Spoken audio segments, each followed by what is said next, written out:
ખેડૂતો માટે 10,000 કરોડના કૃષિ રાહત પેકેજની અંતિમ તારીખ લંબાવાઈ છે। ઓનલાઈન અરજી કરવાની સમય મર્યાદા હવે 5 ડિસેમ્બર 2025 સુધીની કરવામાં આવી છે।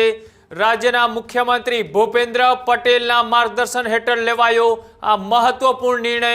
તો નાયબ મુખ્યમંત્રીએ સોશિયલ મીડિયા એક્સ પર પોસ્ટ કરી જાણકારી।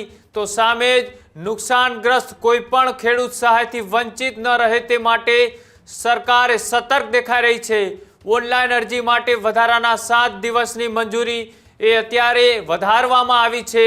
કૃષિ વિભાગ દ્વારા અરજી પ્રક્રિયા ઝડપથી પૂર્ણ કરવાની પણ અપીલ ખેડૂતોને કરવામાં આવી રહી છે। જે રીતના રાજ્યમાં સૌરાષ્ટ્રથી લઈ અને દક્ષિણ ગુજરાત સુધી કમોસમી વરસાદે ખેડૂતોને જે મોટા પ્રમાણમાં નુકસાન કર્યું હતું તેને લઈ રાજ્ય સરકારે 10,000 કરોડના સહાય પેકેજની જાહેરાત કરી હતી અને તેની સમય મર્યાદા અરજી કરવાની 15 દિવસ નક્કી કરવામાં આવી હતી।